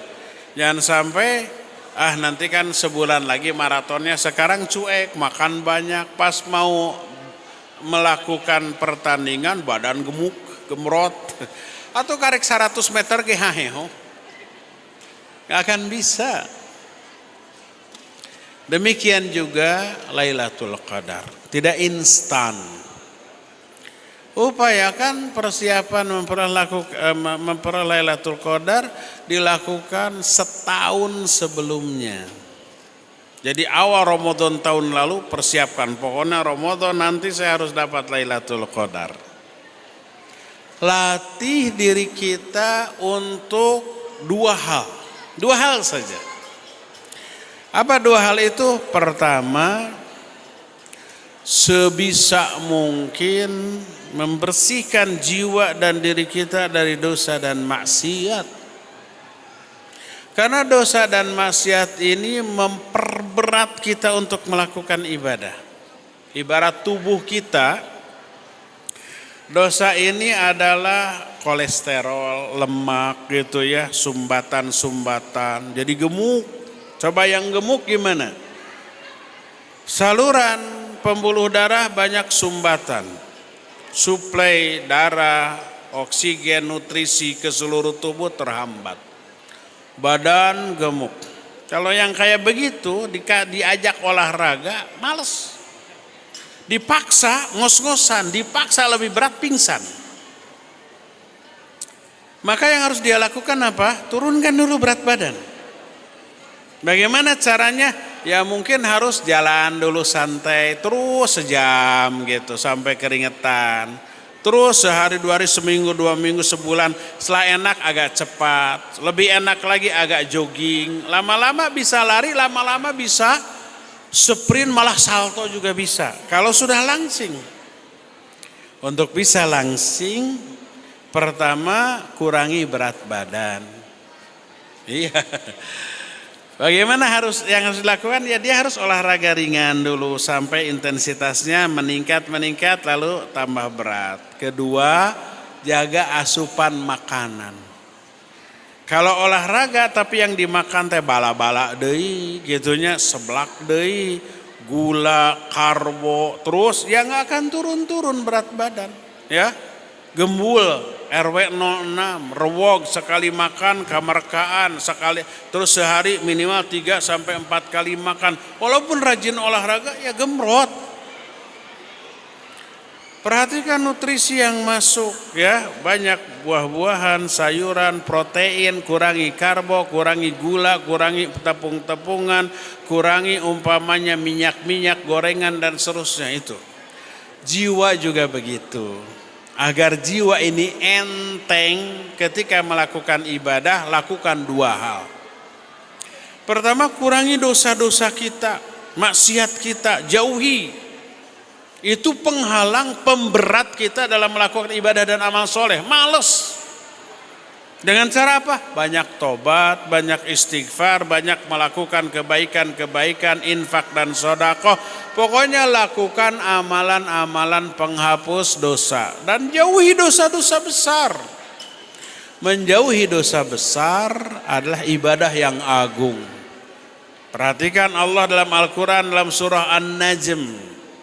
Allah berfirman, walillahi ma fis samawati wa ma fil ard liyajziyal ladzina asa'u bima amilu wa yajziyal ladzina ahsanu bil husna alladzina yajtanibuna kaba'iral itsmi wal fawahisha illa lamam. Milik Allah semua yang ada di langit dan yang ada di bumi, agar Allah bisa memberikan balasan buruk kepada orang-orang yang berbuat buruk dan memberikan balasan kepada orang-orang berbuat baik dengan balasan terbaik. Siapa orang berbuat baik? Alladzina yajtanibuna kaba'iral itsmi wal fawahisha. Orang yang berbuat baik itu orang-orang yang menjauhi dosa-dosa besar, perbuatan-perbuatan keji dan munkar, dijauhi. Jadi menjauhi dosa besarlah ibadah. Ingat nggak kepada hadis tentang 3 orang kehujanan masuk gua, lalu longsor, pintu guanya tertutup, batu besar didorong kutiluan, deuget-uget acan, mereka terkurung bisa mati seumur hidup di sana. Apa yang mereka lakukan? Tiga-tiganya bertawassul kepada amal soleh masing-masing. Salah satu di antaranya mengatakan, ya Allah, aku punya saudara sepupu wanita yang cantik. Aku mencintai dia dengan kecintaan puncak seorang laki-laki kepada perempuan. Saudara sepupu bukan mahram ya. Aku sering mengajak dia maksiat, dia tidak mau. Suatu saat musim paceklik, semua orang kelaparan, aku punya banyak kekayaan. Dia datang dalam keadaan lemes kelaparan. Minta bantuan, aku bilang aku kasih kamu 100 dinar. 1 dinar itu setara dengan 4,25 gram emas. Emas 1 gram berapa sekarang? 2 juta. Mungkin 10 juta lah 1 dinarnya. Kali 100. Semiliar gitu ya. Saya kasih kamu 100 dinar asal kamu mau melayani saya. Dia mau. Pas mau berbuat, mau menggauli wanita itu, dia berkata, ittaqillah wala taksir khatam illa bihaqi. Takutlah kamu kepada Allah.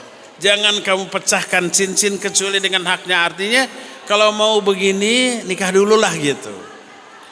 Melihat mendengar begitu langsung aku takut. Lalu dibatalkan. Padahal tinggal perung. Karena takutnya kepada Allah.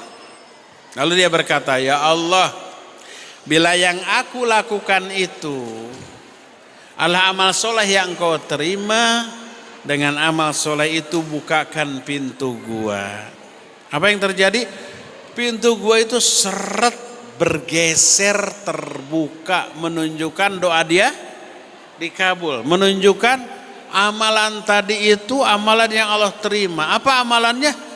Meninggalkan maksiat, meninggalkan dosa.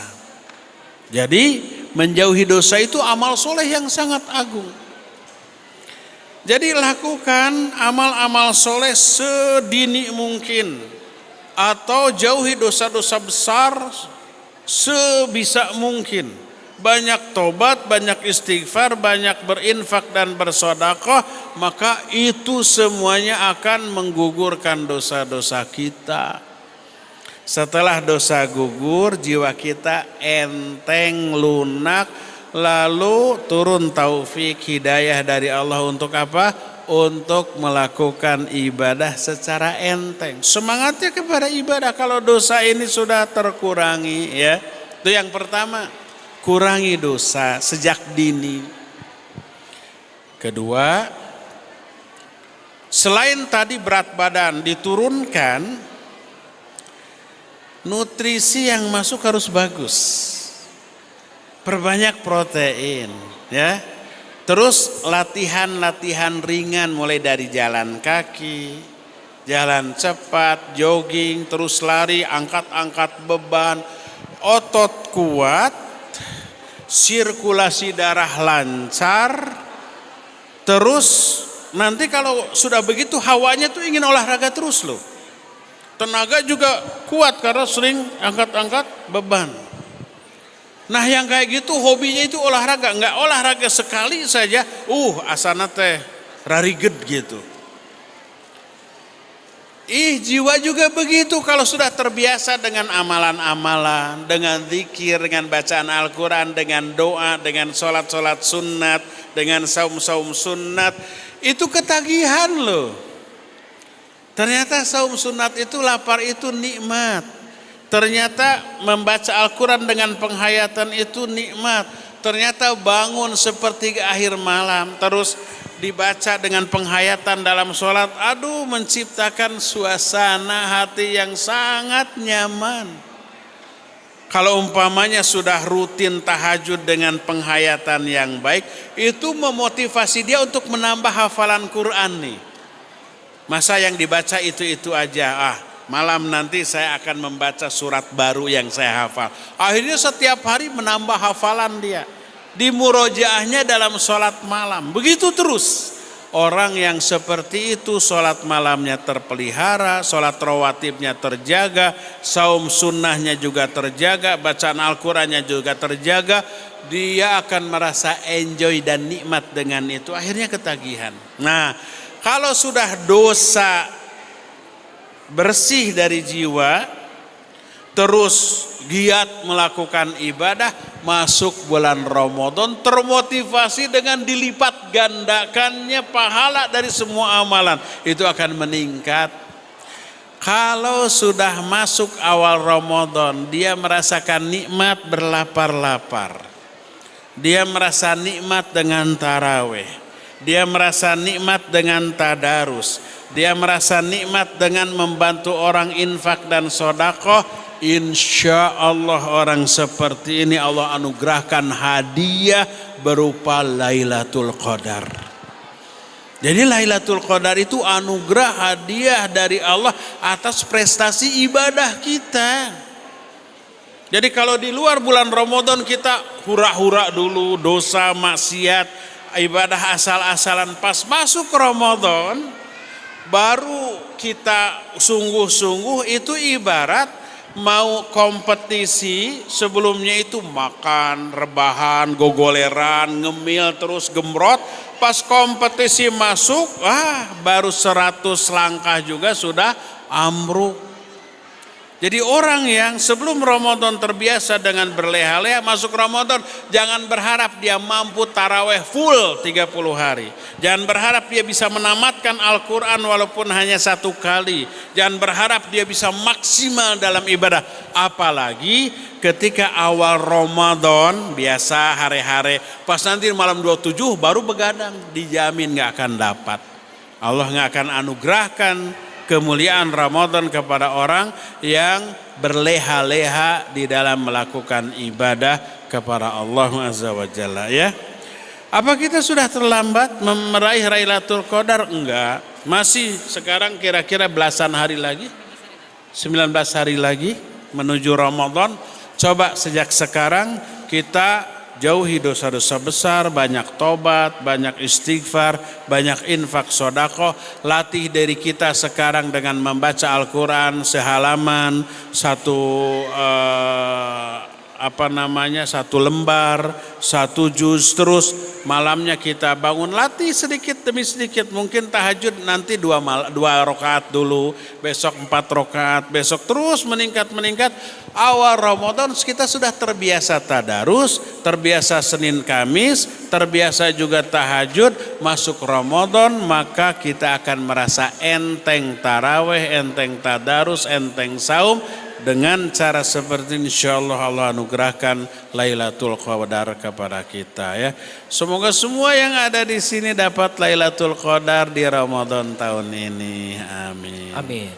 Masya Allah. Terima kasih Ustaz untuk nasihat dan jawabannya kembali tentang persiapan kita yang mendapatkan bulan atau malam Lailatul Qadar. Baik, satu pertanyaan kembali kita buka tadi dari Ikhwan Ekwali ya. Ada mic-nya?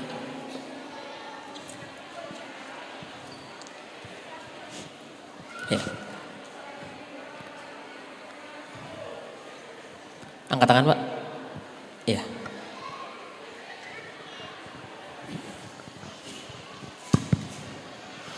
Assalamualaikum warahmatullahi wabarakatuh. Nama saya Asep dari Singapura. Nah, yang saya pertanyakan kata Ustadz tadi masalah biasakan ngaji bersama atau teman. Kalau saya ganti dengan ngedengerin istri aja ngaji, apakah ada ganjaran yang sama buat saya? Soalnya ngaji saya sedikit balelo kalau bahasa Inggrisnya Pak Ustadz. Mungkin itu saja yang saya pertanyakan, apakah ganjarannya sama yang ngaji atau diusahakan ngaji meskipun terbata-bata. Gitu aja Pak Ustadz. Assalamualaikum warahmatullahi wabarakatuh. Waalaikumsalam warahmatullahi wabarakatuh. Pak Asep, pas orokna pasti kasep gitu, makanya dinamai Asep. Dari Singapura, Singaparna. Iya, bolehkah kita hanya mendengar bacaan? Kalau ditanya hukum boleh atau tidak, bagus. Dapat pahala? Dapat. Hukum mustami dengan qari sama. Dapat apa? Dapat pahala. Makanya kalau qari, pembaca Al-Quran, membaca ayat sajdah lalu dia sujud tilawah, mustami juga terkena syariat disunnahkan sujud tilawah. Dengan catatan mustami. Dalam arti mustami itu sengaja mendengarkan. Beda dengan sami. Kalau sami hanya mendengar tapi tidak niat mendengarkan. Umpama kita duduk lalu datang orang baca Quran, kita ada di sana. Kita tidak niat menyimak, mendengarkan gitu, enggak. Hanya kedengarkan pasti. Kita browsing terus. Ada yang baca Al-Quran, terdengar. Pas yang baca Al-Quran itu kena ayat sajdah lalu dia sujud tilawah, kita yang sami tidak niat mendengarkan tidak terkena sunnahnya sujud tilawah. Kecuali kalau pas kita lagi browsing datang orang baca Quran enak, kita sengaja tutup HP kita sengaja dengar karena enak bacaannya, bagus. Pas ada ayat sajdah dia sujud, kita juga disunnahkan sujud ya. Itu perbedaan mustami dengan sami. Jadi kalau ada orang yang baca Al-Quran kita sengaja simak, kita dapat pahalanya. Nah, kenapa kita hanya menyimak? Karena kita balelol tadi. Balelol itu ada dua kemungkinan. Kemungkinan pertama karena ada uzur. Mungkin kita sudah ompong. Mungkin karena ada gangguan oral, tidak bisa lancar, cadel atau ada bekas stroke gitu. Atau kemungkinan kedua, dia normal tapi masih dalam taraf belajar, belum lancar. Apa yang harus kita lakukan? Kalau kita bisa lakukan menggerakkan lisan, karena membaca harus ada dengan gerakan lisan. Allah berfirman dalam Quran, dalam surah Al-Qiyamah, la tuharrik bihi lisanak. Kan Nabi langsung menggerakkan lisannya mengikuti. Ditegur, la tuharrik bihi lisanaka. Jangan dulu kamu gerakan lisanmu karena terburu-buru. Tanggungan kami mengumpulkannya dalam hatimu. Kalau kami sudah selesai membacakan, baru kamu gerakan lisanmu. Ini menunjukkan bacaan itu harus ada gerakan lisan. Jadi tidak boleh kita membaca Quran balem aja atau sholat. Tapi bacanya dalam hati, baca iftitah, baca Fatihah, ini balem, mingkem dalam hati, nggak boleh. Harus ada gerakan lisan. Gerakan lisan kita ya. Walaupun kita ada uzur balelol, baik ada uzur karena penyakit atau karena dalam rangka belajar, tidak apa-apa. Dapat 2 ganjaran, kata Nabi SAW. Dan orang yang baca Al-Quran wayatata-ta'u, dan dia terbata-bata balelol ketika membacanya, falahu ajron, dia dapat 2 pahala. Pahala dari bacaannya dan pahala dari kesulitan dalam melafadzkan Al-Quran tersebut, dapat 2 pahala. Jadi walaupun balelol nggak apa-apa. Balelol itu karena uzur. Baca saja semampu mungkin. Fattakullah mastata'tum. Jadi ada 2 agenda bagi Pak Asep. Agenda pertama baca Quran sendirian walaupun balelol dan ada pahala, 2 pahalanya. Kedua, simak juga orang lain membaca, istrinya, anaknya yang bagus bacaan, simak, dapat pahala. Ya, dua-duanya boleh dan bagus, tapi yang lebih utama membaca sendiri karena ada unsur masyaqqah dan ikhtiar menggerakkan lisan walaupun balelol dan mungkin aja tidak pas tajwid makhraj karena artikulasi yang tidak jelas karena ada udzur tadi ya. Tetaplah baca walaupun balelol dan tetaplah simak bacaan orang yang bagus ya. Wallahu a'lam.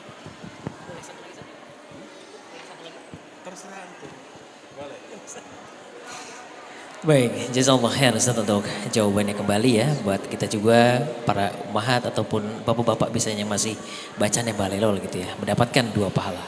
Baik, 1 pertanyaan terakhir. Dari perempuan ada banyak nih ya, dari ummahat. Baik, izin turun tangan dulu Bu. Turun tangan dulu. 1, 2, 3. Ya. Boleh yang baju pink teh. Mohon maaf karena waktu yang terbatas ya. Silakan. Bismillahirrahmanirrahim. Assalamualaikum warahmatullahi wabarakatuh. Perkenalkan, saya Anita dari Perum Mutiara, samping Balai Kota. Yang mau saya tanyakan Pak Ustadz, bagaimana kiat cara untuk menjaga keimanan tetap stabil, tidak menurun ketika di akhir-akhir Ramadan. Terutama bagi anak-anak yang usia remaja SMA gitu. Saya sebagai orang tua harus seperti apa memberikan pemahaman terhadap anak. Sekian pertanyaannya. Assalamualaikum warahmatullahi wabarakatuh. Waalaikumsalam warahmatullahi wabarakatuh. Ini pertanyaan terakhir. Ibu Anita, bagaimana kiat mempertahankan keimanan? Pertama, catat. Tetaplah mencari ilmu. Ngaji. Hadir di kajian-kajian karena ilmu ini hidayah. Ilmu tidak hanya bisa mempertahankan iman tapi bisa meningkatkan iman dari iman yang sudah ada sebelumnya. Dengan mencari ilmu, sakinah dapat. Allah menyatakan huwallazi anzala sakinata fi qulubil mu'minin liyazdadu imanan ma'imanihim. Allah lah yang menurunkan sakinah kepada hati setiap mukmin untuk menambah iman mereka dari iman yang sudah ada sebelumnya. Imannya bertambah dengan sakinah. Dan sakinah didapat melalui kajian-kajian, bacaan Quran dan seterusnya. Jadi tetaplah ngaji, tetaplah baca Al-Quran. Yang pertama. Kedua, paksakan diri kita untuk melakukan kebaikan apapun kebaikannya.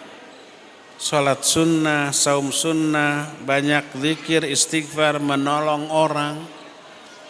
Karena para ulama menyatakan, ini riwayat dari Umar bin Khattab, al-imanu yazidu wa yanqus. Iman itu suka naik, suka turun. Ditanya, wa ma ziyadatuhu wa nuqsanuhu, apa penyebab naiknya iman dan turunnya iman? Beliau menjawab, idza dzakarnallaha, apabila kita berzikir kepada Allah, wasabbahnahu fatilka ziyadatuhu, itu penyebab naiknya iman. Wa idza ghafalnahu wa nasinahu fatilka nuqsanuhu, tapi kalau kita lalai, banyak melupakan, itu pertanda turunnya iman. Banyak berzikir, banyak berdoa kepada Allah Azza wa Jalla, ya. Itu yang kedua. Ketiga, secara spesifik banyak berdoa agar Allah memberikan hidayah kepada kita dan tidak mencabut hidayah ini dari diri kita.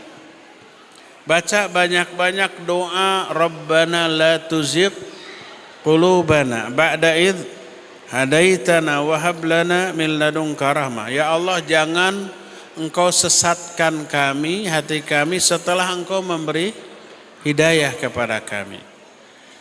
Baca banyak-banyak doa, Allahumma ya muqallibal qulub tsabbit qalbi ala dinik. Allahumma ya musarrifal qulub sarrif qalbi ala taatik. Ya Allah, Zat yang maha membolak-balikan hati, tetapkan hati saya di atas agamamu. Ya Allah yang suka merubah-rubah hati, tetapkan hati saya di atas ketaatan kepadamu.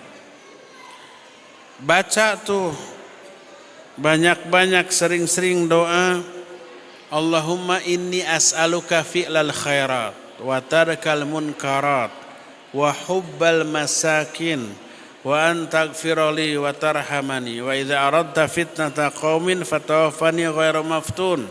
Ya Allah, aku meminta hidayah kepadamu untuk memperbanyak perbuatan baik dan meninggalkan perbuatan mungkar.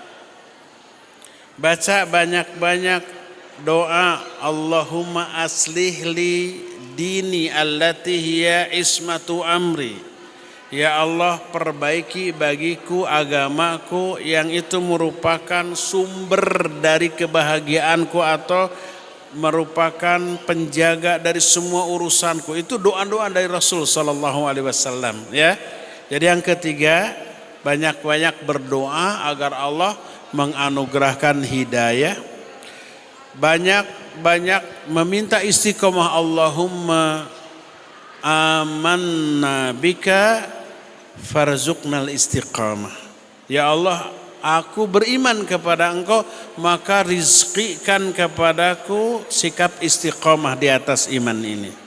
Itulah yang keberapa? Ketiga ya. Pertama ngaji terus, kedua baca Quran, ketiga zikir, keempat berdoa. Kelima, poin terakhir, jangan lupa gaul. Tapi bergaul dengan orang-orang soleh, orang beriman, ahli amal soleh. Nanti kita kecipratan. Nabi SAW menyatakan, Al-mar'u ala dini khalili falyanzur ahadukum may khalil. Seseorang ini agamanya akan dipengaruhi oleh agama kawannya. Maka perhatikan dengan siapa dia berkawan. Dan jauhi kawan-kawan yang memberi pengaruh buruk. Nanti kita terpengaruh dengan keburukan itu.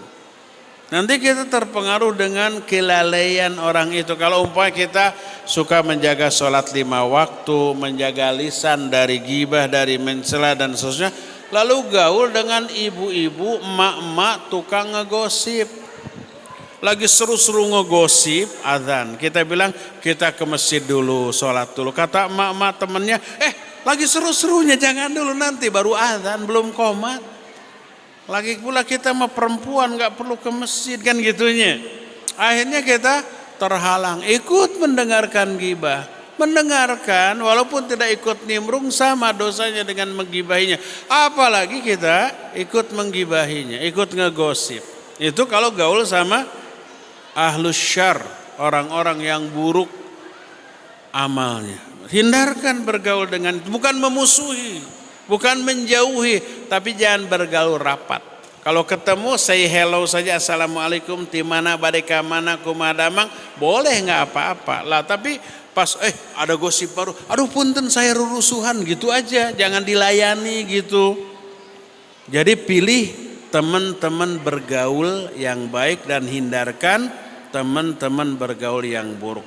Inilah 5 hal yang bisa mempertahankan iman dan iman tadi. Apa saja 5 ini? Yang pertama, ngaji terus, tambah ilmu kita ya. Baik langsung ataupun online di YouTube, di media sosial. Kedua, banyak-banyak membaca Al-Quran. Ketiga, berzikir. Keempat, berdoa. Dan yang kelima, pilih-pilih kawan bergaul. Insya Allah dengan cara seperti iman kita akan terpelihara dari menurunnya, bahkan bisa meningkatkan lebih baik daripada sebelumnya ya. Cukup ya, sampai di sini saja. Semoga pertemuan kita sekarang ini adalah pertemuan yang bisa menambah hasanah catatan amal soleh kita di akhirat nanti, dan semoga berkumpulnya kita sekarang di tempat ini menjadi wasilah dan penyebab berkumpulnya kita di surga Allah nanti. Amin. Beserta seluruh keluarga kita ya. Mohon maaf apabila ada kata yang kurang berkenan, ada sikap yang menyinggung dan seterusnya, mohon dimaafkan. Seluruh kebenaran hanya datang dari Allah, adapun kesalahannya murni datang dari diri saya dan dari syaitan laknatullahi alaih. Semoga Allah mengampuni semua dosa dan kesalahan kita. Subhanakallahum bihamdik, asyhadu an la ilaha illa anta, astaghfiruka wa atubu ilaik. Walhamdulillahi rabbil alamin. Wassalamualaikum warahmatullahi wabarakatuh.